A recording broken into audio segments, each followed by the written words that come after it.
নমস্কাৰ এই মুহূৰ্তত আহি পৰিছে সন্ধিয়াৰ কেইবাটাও বিগ ব্ৰেকিং নিউজ অসমৰ লগতে ভাৰতৰ বিভিন্ন প্ৰান্তৰ পৰা এনে ধৰণৰ খবৰসমূহ নিতৌ চাবৰ কাৰণে চেনেলটো সাবস্ক্ৰাইব কৰি ভিডিঅ'টোত এটা লাইক কৰি দিব এই মুহূৰ্তত জনাই আছো এটা গুৰুত্বপূৰ্ণ খবৰ বটদ্ৰৱাৰ কাণ্ডই এতিয়া ন মূৰ লৈছে বটদ্ৰৱাৰ কাণ্ডক লৈ এইবাৰ মন্ত্ৰী পীযুষ হাজৰিকাই কৈছে যে চুৰ ডকাইতে বহবাস কৰে সেই স্থানত পাকিস্তানৰ পতাকা উৰুৱাই সেই সকল লোকে লগতে মন্ত্ৰী পীযুষ হাজৰিকাই কৈছে বটদ্ৰৱাৰ ঘটনাৰ লগত জড়িত কাকুকে এৰি দিয়া নহব কঠোৰতকৈ কঠোৰ শাস্তি দিয়া হ'ব সেই সকল লোকক যিসকলে থানা জ্বলাই দিছে লগতে মন্ত্ৰী পীযুষ হাজৰিকাই কৈছে চুৰ ডকাইতে বহবাস কৰে সেইটো স্থানত উচ্ছেদ আৰু চলিব সেই সকলে পাকিস্তানৰ পতাকা উৰুৱাই বুলি মন্তব্য কৰিছে পীযুষ হাজৰিকাৰ মন্তব্যৰ পাছতে এইবাৰ আব্দুল খালেকে পীযুষ হাজৰিকাক লগতে বটদ্ৰৱাৰ ঘটনাক লৈ কেইবাটা মন্তব্য কৰিছে বটদ্ৰৱা থানত আক্ৰমণৰ ঘটনাক গৰিহণা দিছে আব্দুল খালেকে সাংসদগৰাকীয়ে কৈছে যে আক্ৰমণকাৰীৰ ঘৰ বোলডোজাৰেৰে ভাঙি পেলোৱা উচিত নহয় বোলডোজাৰ চলোৱাটো মানৱ অধিকাৰৰ পৰিপন্থী মুখ্যমন্ত্ৰীয়ে গৃহ বিভাগ চলোৱাত ব্যৰ্থ হৈছে সৰু সৰু ঘটনাক নিয়ন্ত্ৰণ কৰিব পৰা নাই বৰ্তমানৰ চৰকাৰ এখন প্ৰতিশোধ পৰায়ণ হ'ব নালাগে হয় মন্তব্য কৰিছে আব্দুল খালেকে এই ঘটনাৰ উচ্চ পৰ্যায়ৰ তদন্তৰ দাবী কৰিছে সাংসদ আব্দুল খালেকে আৰু এই মুহূৰ্তত জনাই আছো আন এটা গুৰুত্বপূৰ্ণ খবৰ বটদ্ৰৱাৰ ঘটনাক লৈ বিজেপিৰ বিধায়কসকলে বিজেপিৰ মন্ত্ৰীসকলে নতুন মন্তব্য কৰি আছে পুনৰবাৰ বটদ্ৰৱা কাণ্ড সংঘটিত কৰাসকল বাংলাদেশী তেওঁলোকক ফাঁচি দিব লাগে ফাঁচি হ'ব লাগে বুলি মন্তব্য কৰিছে বিধায়ক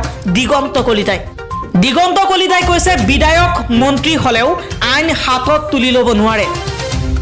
বাংলাদেশীৰ বিৰুদ্ধে মাত মাতি যাম আইনৰ লগত খেলা কেতিয়াও কৰিব নোৱাৰে বুলি দিগন্ত কলিতাই মন্তব্য কৰিছে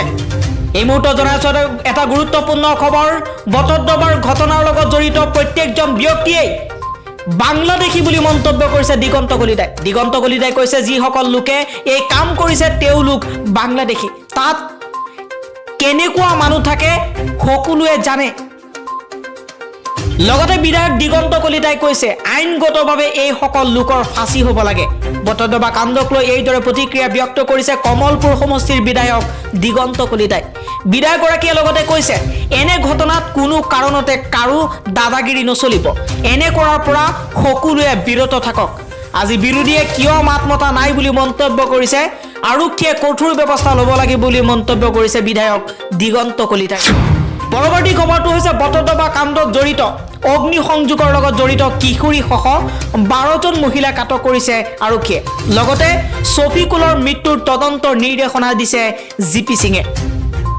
বটদ্ৰৱা থানা আক্ৰমণত আগভাগ লোৱাৰ অভিযোগত নগাঁও সদৰ আৰক্ষী থানাত বটদ্ৰৱাৰ কাণ্ডৰ সৈতে জড়িত 15গৰাকী মহিলাক আটক কৰি আৰক্ষীয়ে জেৰা অব্যাহত ৰাখিছে আক্ৰমণকাৰীসকলৰ সৈতে ইছলামিক সন্ত্ৰাসবাদী সংগঠনৰ কিবা যোগাযোগ আছে নেকি সেয়া পৰীক্ষা কৰি চাবলৈও জিপি সিঙে নগাঁৱৰ আৰক্ষী অধীক্ষকক নিৰ্দেশনা দিছে হয় নষ্ট হোৱা ফাইল কেছ ডায়েৰী এজাহাৰ আদি পুনৰুদ্ধাৰ কৰা হ'ব বুলিও জিপি সিঙে এই কথা প্ৰকাশ কৰিছে পৰৱৰ্তী খবৰটো হৈছে অষ্ট্ৰেলিয়াত শাসনবাৰ পৰিৱৰ্তন হ'ল অষ্ট্ৰেলিয়াৰ প্ৰধানমন্ত্ৰী পুনৰবাৰ সলনি হ'ল পৰাজিত হ'ল প্ৰধানমন্ত্ৰী স্কট মৰিছ লেবাৰ পাৰ্টিৰ হাতত অষ্ট্ৰেলিয়াৰ শাসনবাৰ পুনৰবাৰ গ'ল ইয়াৰ প্ৰধানমন্ত্ৰী স্কট মৰিছনে পৰাজয় স্বীকাৰ কৰিছে শনিবাৰে দেশখনৰ সাধাৰণ নিৰ্বাচনৰ শাসক আৰু বিৰোধী শিবিৰৰ মাজত তীব্ৰ প্ৰতিদ্বন্দ্বিতাৰ অন্তত অৱশেষত বিৰোধী লেবাৰ পাৰ্টি বিজয়ী হ'ল লেবাৰ পাৰ্টিৰ নেতা এন্টনি এলবানিজ অষ্ট্ৰেলিয়াৰ প্ৰধানমন্ত্ৰী হিচাপে শাসনবাৰ ল'বলৈ সাজু হৈছে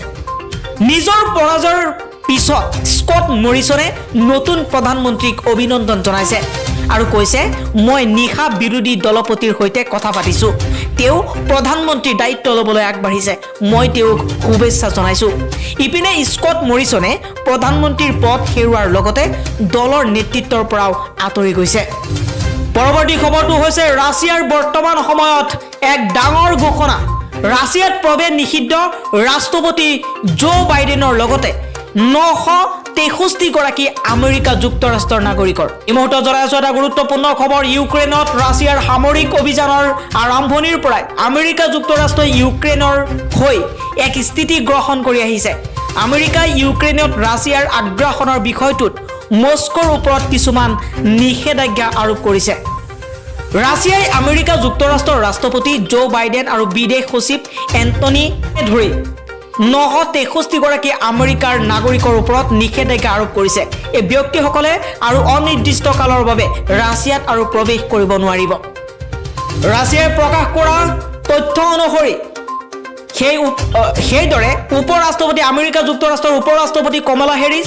ডেমক্ৰেটিক নেত্ৰী হিলাৰী ক্লিণ্টন, ফেচবুকৰ প্ৰতিষ্ঠাপক মাৰ্ক জুকাৰবাৰ্গ,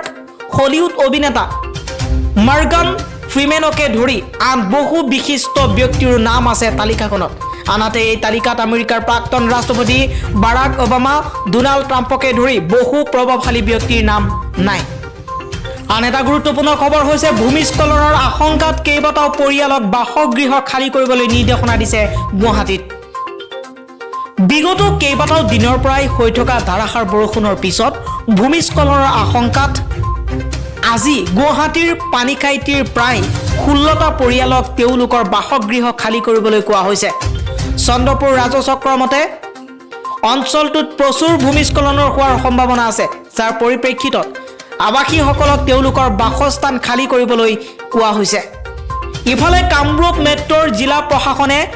যোৱাকালি গুৱাহাটীৰ কেইবাটাও ভূমিস্খলন প্ৰৱণ অঞ্চলৰ বাসিন্দাসকলক এক জাননী জাৰি কৰি সুৰক্ষিত স্থানলৈ স্থানান্তৰিত হ'বলৈ কৈছিল। লক্ষণীয় যে অসমৰ বিভিন্ন অঞ্চলত যোৱা 10 দিনৰ পৰা তীব্ৰ বান আৰু ভূমিস্খলনে জনসাধাৰণৰ মাজত এক হাহাকাৰ সদৃশ পৰিৱেশৰ সৃষ্টি কৰিছে। বৰ্তমান সময়তো ৰাজ্যত অব্যাহত আছে বানৰ জটিল পৰিৱেশ। বানপানীয়ে 10 দিনত অসমত প্ৰাণ ল'লে 18 গৰাকীকৈ লোকৰ। বৰ্তমান সময়তো বানৰ তাণ্ডৱ দেখিবলৈ পোৱা গৈছে। এতিয়ালৈকে ৰাজ্যৰ 6 লাখৰো অধিক লোক বানত আক্ৰান্ত হোৱাৰ তথ্য পোৱা গৈছে। বিগত 10 দিন ধৰি প্ৰবল বানত 18 গৰাকীকৈ লোকৰ মৃত্যু হৈছে। 6,80,000 লোক বানত আক্ৰান্ত হোৱাৰ লগতে 2248খন গাঁও এতিয়া বানৰ তলত।